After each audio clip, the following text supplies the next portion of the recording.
Hello everyone, very good morning. Namaste to all of you. I hope you all are fine and I hope you enjoyed the monthly current affairs session also. So I hope आपको वो easy लगा होगा जो हमारे daily current affairs में जुड़ते हैं हमारे साथ उनके लिए वो काफ़ी easy होगा और आप बहुत सारे क्वेश्चन जानते थे मैंने सिर्फ लैंग्वेज चेंज किया था एंड आई थिंक आपके लिए वो हेल्पफुल रहा होगा so and thank you so much for your beautiful messages so आज शुरू करते हैं हमारा daily current affairs session continue आज है 21 October and I, Suchirana, going to present this current affairs session in front of you. So let's see what we have. शुरू करते हैं आज का current affairs session with the first question which says, what is the rank of India in the Asia Power Index 2020? Asia Power Index 2020 के अंदर India की rank बताइए. Option देखिए क्या है, फोर्थ या फिर फिफ्थ. आंसर मार्क करते हुए चलिए कमेंट सेक्शन में जरूर बताइएगा कि स्कोर कैसा रहा है आज आपका. तो यहाँ पर जो सही आंसर है वो है फोर्थ. इंडिया की जो रैंक रही है एशिया पावर इंडेक्स 2020 के अंदर वो रही है चौथी रैंक, जिसमें इंडिया का जो स्कोर है आउट ऑफ 100 वो बना था 39.7. राइट. और अगर हम बात करें कि इस इंडेक्स को कौन प्रिपेयर करता है, किसके द्वारा रिलीज किया जाता है, तो सिडनी बेस्ड लोई इंस्टीट्यूट जो है वो एशिया पावर इंडेक्स 2020 को रिलीज करता है.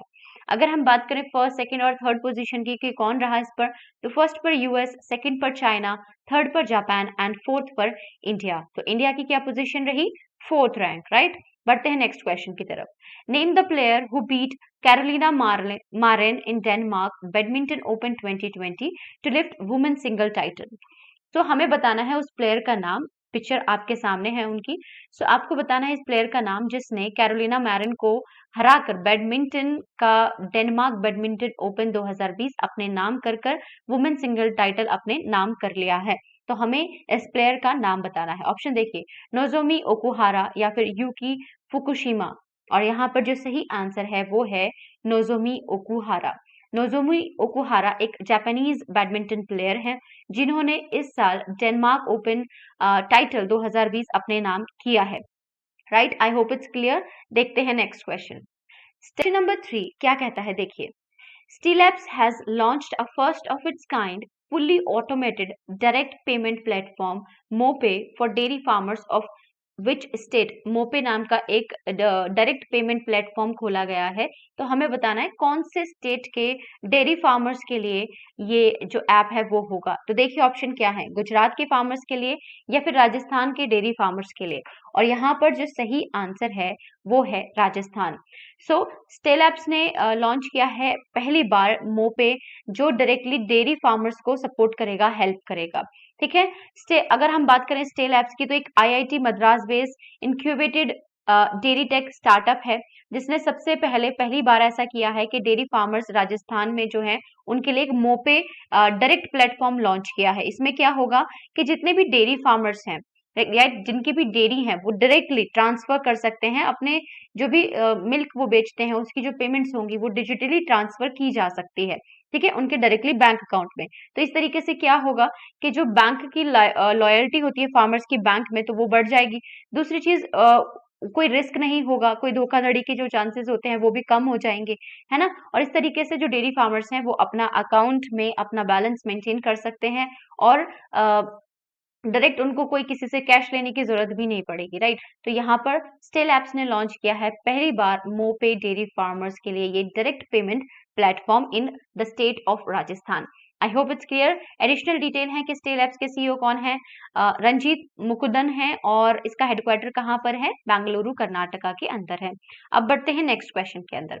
Which country has won the Vishweshwaraya Award of the ISA Solar Awards 2020 from the Europe region and other region? हमें बताना है कि इस साल 2020 का ISA Solar Award 2020 में जो विश्वेश्वराय अवार्ड है वो कौन सी कंट्री ने जीता है फॉर यूरोपियन रीजन और दूसरे रीजन्स के लिए. देखिए कौन सी कंट्री है, जापान या फिर नीदरलैंड्स.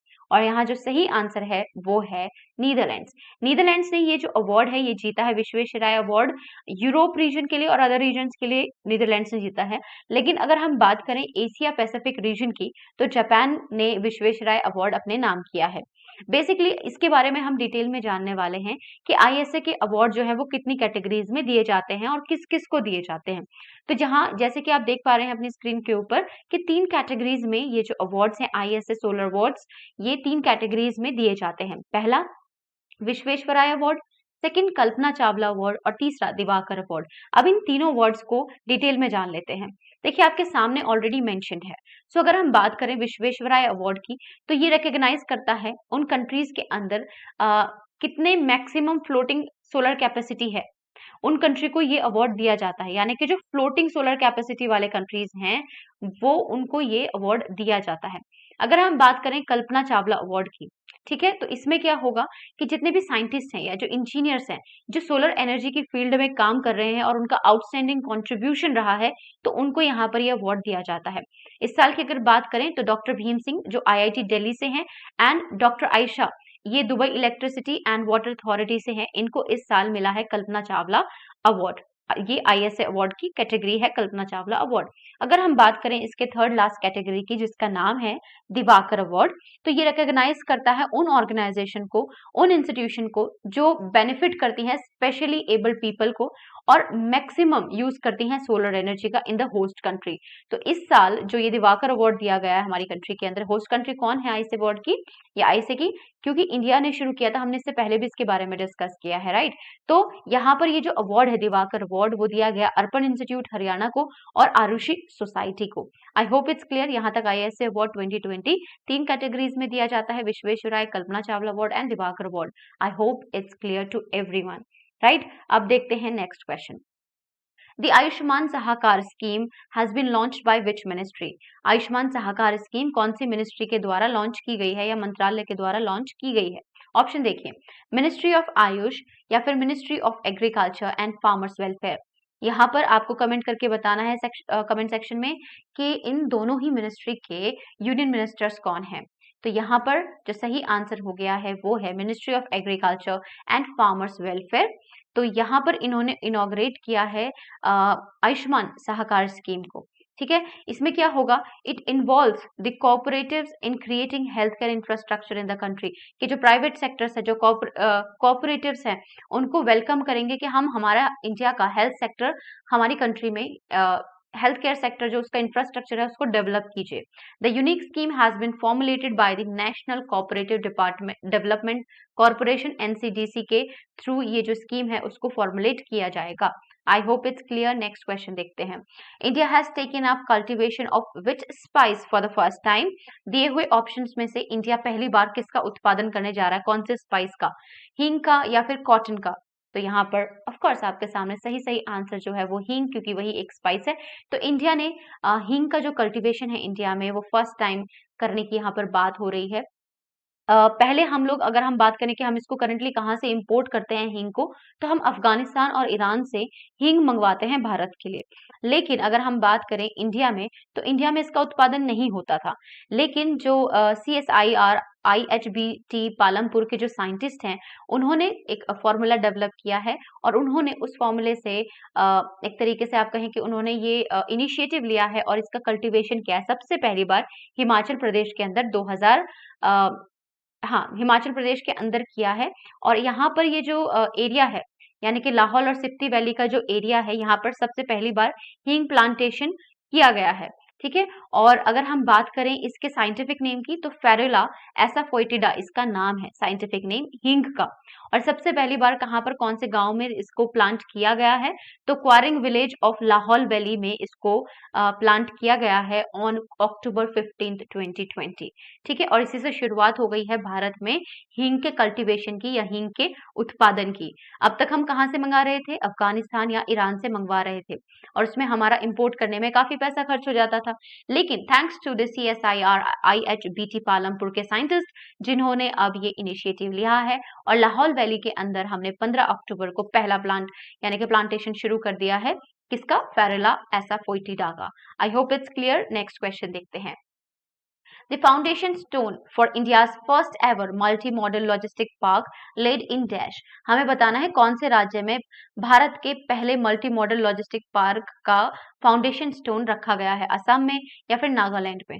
और सही आंसर है वो है असम के अंदर। Union minister of road transport and highways Nitin Gadkari ने पहला यह फाउंडेशन स्टोन रख दिया है भारत के पहले मल्टी मॉडल लॉजिस्टिक पार्क का आसाम के अंदर। ये जो लगभग 694 करोड़ का ये पार्क होगा जो डायरेक्टली एयर, रोड, रेल और वाटरवेज की कनेक्टिविटी डायरेक्टली देगा to all the people and it will be developed under the ambitious Bharatmala Pariyojana, जो गवर्नमेंट ऑफ इंडिया की एक योजना है, उसके तहत इसको डेवलप किया जाएगा। तो यहाँ तक आई थिंक क्लियर है। नेक्स्ट क्वेश्चन देख लेते हैं। The centre has invited which country's government to explore the huge business potential in the northeastern region of India? तो सेंटर ने या हमारे गवर्नमेंट ने किसको इनवाइट किया है, कौन सी कंट्री को इनवाइट किया है कि वो नॉर्थ ईस्ट के जो रीजन है हमारे इंडिया के, वहां पर ह्यूज बिजनेस पोटेंशियल्स को एक्सप्लोर करें और बिजनेस की शुरुआत करें। तो किसको यहाँ पर बुलाया गया है या पॉइंट या इनवाइट किया गया है? देखिए, यूके को या फिर जर्मनी को यहाँ पर हमारे इंडिया ने बुलाया है। तो अगर सही आंसर की बात करें तो वो है यूके। सो यहाँ पे ब्रिटिश गवर्नमेंट को इनवाइट किया है यूनियन गवर्नमेंट ने और कहा है कि आप हमारे यहाँ पर आइए। और जो प्राइवेट सेक्टर है, यानी कि प्राइवेट सेक्टर को भी वहां पर इनवाइट किया है, यूके को भी इनवाइट किया है कि आप आइए और देखिए कि नॉर्थ ईस्ट के जो रीजन है हमारे इंडिया के, वहां पर क्या क्या बिजनेस अपॉर्चुनिटी है, क्या क्या बिजनेस पोटेंशियल है हमारे एरिया के अंदर, तो वो देखिए। ठीक है, आई hope it's clear. Next question देखिए। कटी बहू is a festival celebrated in dash. कटी बहू इज अ फेस्टिवल, कौन से स्टेट में ये फेस्टिवल सेलिब्रेट किया जाता है? ऑप्शन देख लेते हैं, फिर उसके बाद हम करेंगे इसके बारे में डिस्कशन। पहला है केरला या फिर असम, और जो यहाँ सही आंसर है वो है असम। असम के स्टेट में ये एक एग्रीकल्चरल एक फेस्टिवल है जो सेलिब्रेट किया जाता है। तो बेसिकली ये एक सेट है जो 3 बिहू फेस्टिवल्स होते हैं, उनमें से एक फेस्टिवल है। अगर हम बात करें कटी बहू की, so is known as Kangali Bihu. Kangali Bihu का क्या मतलब है कि ये फेस्टिवल है गरीबों का, पुअर्स का। और इस टाइम पर मिड अक्टूबर में ये क्या किया जाता है, सेलिब्रेट किया जाता है।